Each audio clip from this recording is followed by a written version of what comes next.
Listen up. We are here on the Construction Mentor podcast. My name is Ike. I am your host. You can go check me out on YouTube, Spotify, Apple Podcasts. That's where you can find this podcast. And you can also find me on Instagram, TikTok, and YouTube, pretty much any major platform. What are we here to do? We're here to promote the construction industry as a viable path of affluence. What does that mean? That means that it's the best industry, or the industry that will give you the best chance at living the lifestyle and the dream that you see for yourself. And if you're already in the industry, we want to give you the mentorship to take your career to the next level. So I usually have people on, either I share, what I want to share or what I want to touch on in the construction industry and try to educate people and help people and lift them up, or I bring in people that are in construction in one capacity or another, trades, field, entrepreneurs, whatever. Today, I have a different kind of guest. His name is Mike Kirby, and he is at the other end of the spectrum. He is entering the construction industry, and he was able to do that because we'll get into his story and how he kind of bounced around before he landed on wanting to pursue a career in the construction industry. But he had to get an education. He had to get an affordable education and a fast one so that he could, go on with his life and start his career and go up to the next level. And he was able to do that by taking the course that I created on Course Careers, which is in construction project management. And it goes over all kinds of things from construction administration and leadership skills to, contracts and all the different things, schedule building, all the different things that you need to know as a construction project manager, including how to coordinate between 14 trades. So you can go find that course on Instagram, TikTok, YouTube. The link is in my bio, or you can go to constructionmentor.org, and there's a link there that can connect you right to that course. So with that, I'd like to introduce Mike Kirby. Mike, how are you doing today? Yeah, good. What's up, Mike? Thanks for having me. So Mike, tell me, what was it about construction? I want to know what it was about construction, and then we'll back it up into your background and where you came from. But what was it about construction that made you think, you know what, I got to pivot? That's the career that I want to pursue. Yes, I mean, definitely. I've always liked the tangibility of construction, right? But especially right now, I think that there's so much opportunity that's going to come in the field. Especially within the next 5 to 10 years, there's going to be big transition, and I think there's going to be a bunch of growth and very stable career path. And stable compared to what? So tell everybody what you were doing, I guess, a couple weeks ago, or the last couple of years leading up to now. Yeah, definitely. So, I mean, I've been in hospitality for 10 years this year. So hours are always changing, business, it's busy one day, it's slow the next day. You have a good year, you have a bad year, right? So a lot of ups and downs with paychecks, and a lot of ups and downs with employment, horrible hours, all that kind of stuff. So, it's definitely good to be in something more stable, steady growth, better salary, more long-term growth potential. So what exactly do you mean by hospitality? Because I do believe you just owned your own business for a little bit and then took an exit. What was that about? Yeah. So, I started off in bartending, waitering, all that kind of stuff. I've been in valet services, but mostly restaurant. About 2 years ago, co-founded a restaurant. We grew it to about $1.5 million in sales in the first year, and it was great, busy, making a bunch of money, but decided I wanted nothing to do with it anymore. So a couple months ago, I did exit that, made a good exit, made a bunch of money, but looking for something more stable now. So and specifically, that was a pizza restaurant, yeah. Right? So I think when a lot of people, they look at wanting to become an entrepreneur, restaurants are like the low-hanging fruit. It's what everybody kind of defaults towards, because we all know what it's like to be in a restaurant, and we all know how to feed ourselves. So we figure, all right, I can monetize feeding other people. What was the headaches like to own your own company in that realm? And what did you realize that made you think, like, you know what, not for me. This is not the right path for me. Yeah, I mean, it's obviously 24/7, right? 7 days a week, open to close, and then close to open. You're still going. So there's really no off time. It's headaches. It's texts going all night. Your phone's going off all night. then your phone's going off all morning. Like it just doesn't stop. Restaurants, what I find very interesting is that the market kind of dictates how successful you're going to be, right? So, you could have a great product, you could have great service, great presentation, everything. But like pricing is always going to come down to what your customer is willing to pay for it.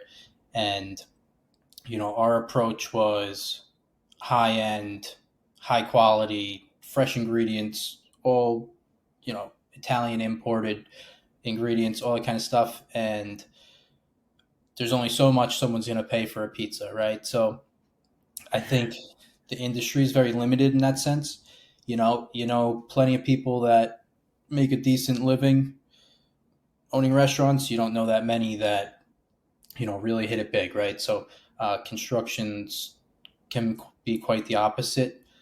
Yeah, I mean, it's a good point. So, like the number one failing business, failing small business is restaurants. Like 9 out of 10 fail in the first year, and then a bunch fail between 1 and 5 years after that, right? Like it's actually very rare to have a restaurant that lasts more than 5 years.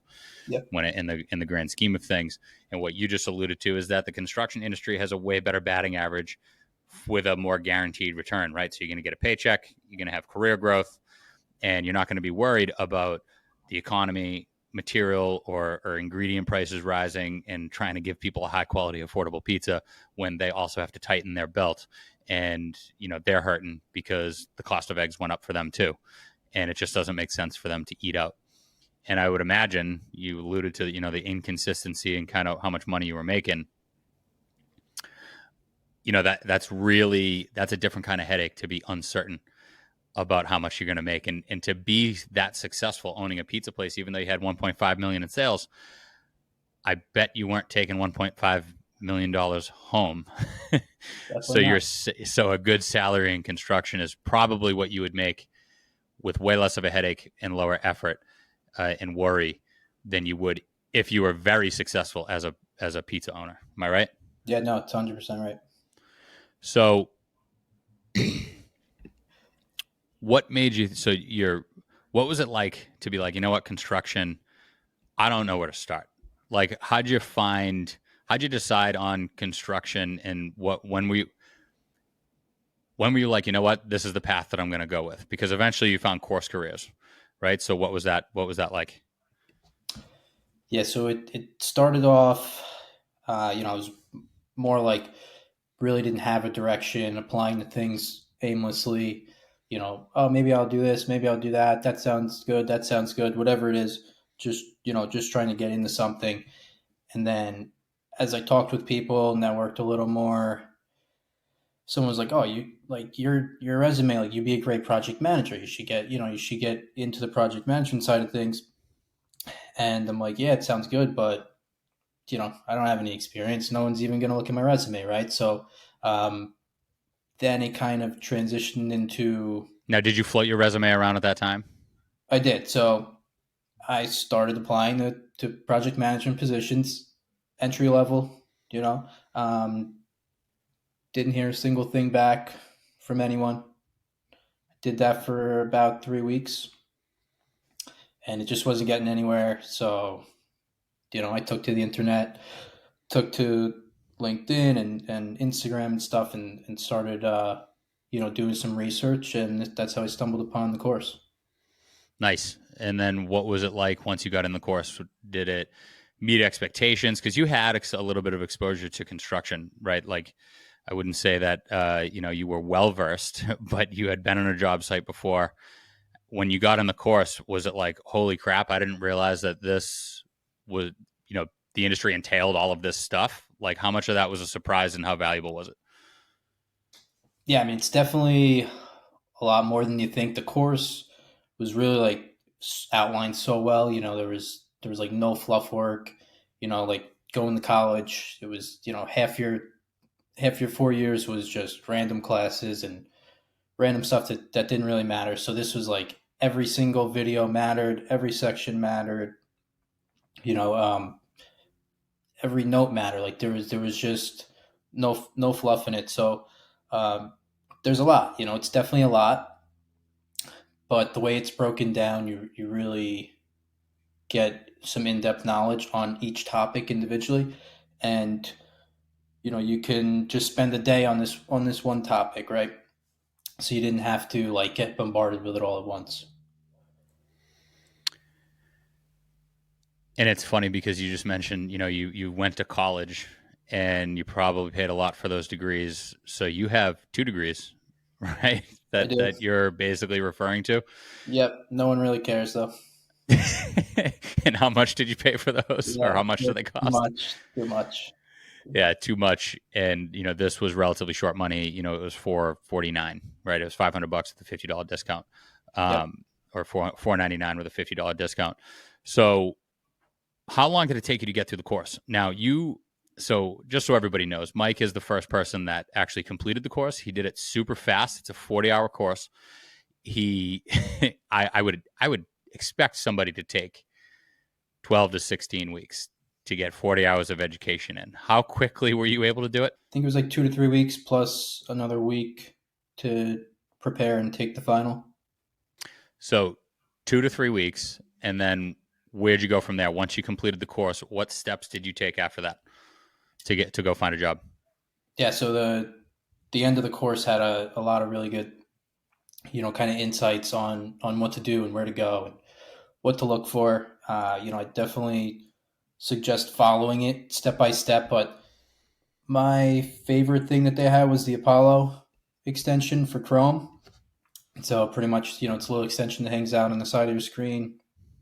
You go on LinkedIn, you look up a company, you go to the people tab, and you look for recruiters, you look for anyone who's in charge of hiring, heads of departments, that kind of stuff, and it'll actually show all their direct contacts, their phone numbers, their emails, all that kind of stuff, and pretty much just direct outreach right to the company, whether they have a job posting or not, was probably the biggest thing for me. So after you did that, so you take the course basically, and what Mike's describing is that you take the course, you go through all 40 hours of it, all the different videos and practice exams and final exams. You get graded on your final exam, and then you're prompted to basically set up a LinkedIn, set up a resume, and it kind of helps you find opportunities. So you had said before that you spent almost a month with your resume pre-course careers trying to get a job. You didn't get one person to even call you back. What was the response like after you were able to put the course careers course on your resume with all these companies that you were able to find now through things like the Apollo extension? Yeah, my phone and email were going off every day. So, I did end up getting a bunch more interviews, bunch of emails, bunch of phone calls, offers, everything, right? It was really complete 360 from before the course compared to after, no doubt. And if you don't mind, your first interview didn't go that well, right? You kind of stumbled on some questions, right? Yeah, I definitely jumped the gun. Yeah. Yep. What do you mean by jumping the gun, and what should you have done? I definitely think that preparation wasn't all there. I was really just more excited that I got an interview, right? Finally. Looking back on it now, I laugh about it, but the questions are going to be asked, and you have to know the answers. So one thing I've learned. So what was interesting is that when I found out that you had went for the interview already and you kind of stumbled on some of those questions, I was like, dude, you should have called me because I would have told you that they were going to ask you that, and you should have known the answer. And so what worked really well, from my perspective, from helping you find this was, Mike was able to schedule a call with me. We met several times. We prepared for the interviews because I've been interviewing people for a long time. I know what the common questions are going to ask. What was that like once we met? How did that change your perspective going into an interview? Yeah, the confidence was through the roof. Like RFIs, I could tell you what they are in my sleep. Submittals, I could tell you what they are in my sleep. Change orders, RFPs, all that kind of stuff. Like it's all really relevant, and you should know it in your sleep. Yeah, and there was even once or twice where I called Mike because I have a cell phone number, and I didn't even say hi, how you doing? I just asked him questions, just kind of just kind of like gorilla pop quizzes. Um, so you also had there was a very interesting interview. So you ended up getting a couple offers, right? How many offers did you end up getting? Three solid offers. With a fourth one pending, and if you didn't accept an offer, you probably would have had a fourth, right? Yep. Yep. And how many companies did you have to interview with to get those? We'll call it four offers. Yes, I interviewed with 8 companies. So you went from zero offers or zero people calling you back to 8 companies that you interviewed with, and 4 out of those 8 gave you an offer, which that's a 50% batting average, or you're batting 500 if you watch baseball. So that's, I don't know, you tell me. I feel like that's pretty good. What do Yeah, you I think? mean it speaks for itself. Again, it's there's really nothing to fabricate here. It 100% was a 360 from you know before and after. Having the course kind of written the right way on the resume with certain words that popped out. They were talking points in all the interviews, which are a big thing. And then, it's also important to be able to talk on every single point that's put on your resume. And if you go on the link in my bio and you click that link and you go to course careers, that has salary information for what you should expect entry level and then at each stage in your career. Without you giving up your salary, where did these job offers? Do you remember what that scale was, what that window was with the starting salaries? Where were the offers in that window that's on that website? They were definitely on the higher side, if not a little higher. I mean, I am in the New York area. Right. Right. You are. They were definitely on the higher side, but you had basically had 3 offers that were at the top end of that spectrum, and then one even a little bit above and outside of it. Correct. Right. So that's incredible again for somebody that didn't really have experience and that didn't have a college degree that's relevant to what we were talking about. And if it was relevant, then you would have just got calls based on the college degree that you had. Right.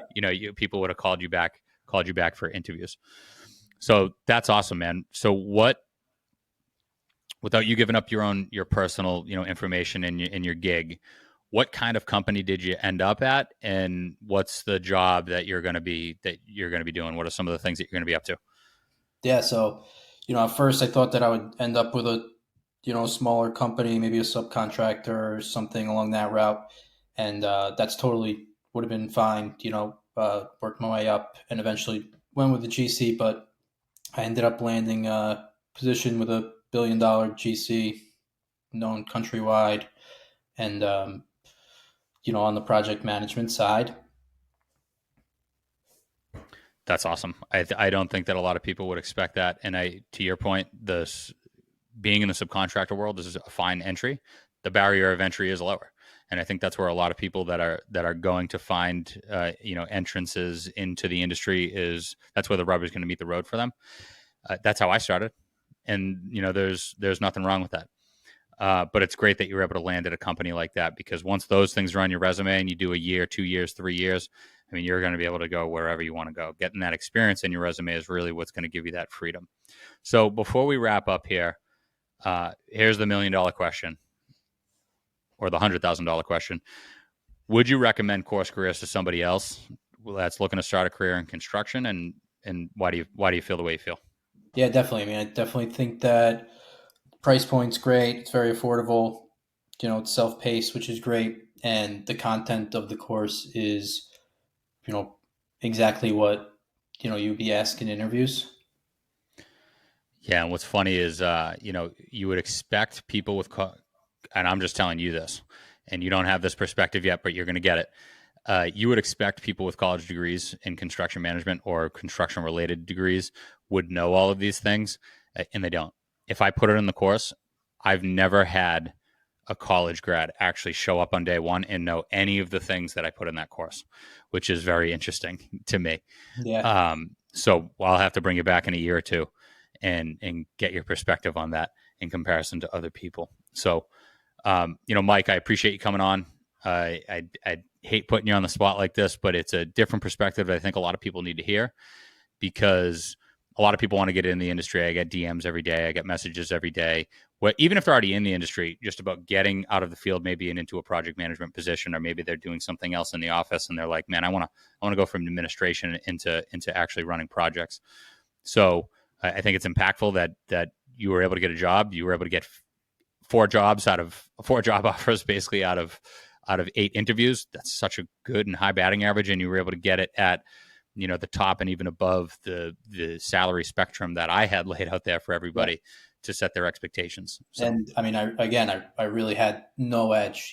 It's again, really no industry experience, like just like everyone else taking the course. So if I could do it, I definitely think that everyone can do it, and you just gotta keep the faith and just keep pushing. Patience, right? We talked about patience a few times, and it's funny because you wouldn't think, when Mike was getting all these job offers, you'd think it sounded easy. He was just going for interviews, but there's a couple days between you hearing back from people, and it's your life and it's your career that you're trying to start. And on the other end, people got a million things to do, and they already have a day job at a construction company, and sometimes it takes them a couple days to get back to you and go to the second interview and those things. So it can feel like a year. Or years are passing in between you hearing back from them. But patience and reaching out to as many companies as possible, and just getting those interviews, getting those reps, and it'll all work out. So, Mike, I appreciate you coming on here, man. I wanted to keep this one short. 20 minutes, we hit our target. So go check out the course that he's talking about. There's a free intro video. What is it, Mike? It's like 3 15-minute videos. You can go check that out. It tells you everything about the industry, what construction project management is. It tells you how much you can make at each stage in your career, what a day in the life looks like, and then how to get started in your career. I actually had somebody reach out to me recently. I just posted it. He realized that he had a resume at his disposal within his experience, that he was able to get a job without even paying to take the course. He just did the free course and then rewrote his resume based on what's on the free course. So go check that out. Go through on Instagram, TikTok, or YouTube, the link in my bio. That'll take you right to that course. And then you can always go on constructionmentor.org. There's a drop down there that shows courses. There's construction project management, there's plumbing, there's electrical, there's drafting. So there's a bunch of different courses in construction there. And if you're just not sure and you really want to have a conversation with me, you can schedule time with me at constructionmentor.org as well. So with that, I appreciate everybody for listening, and we'll talk to you next time.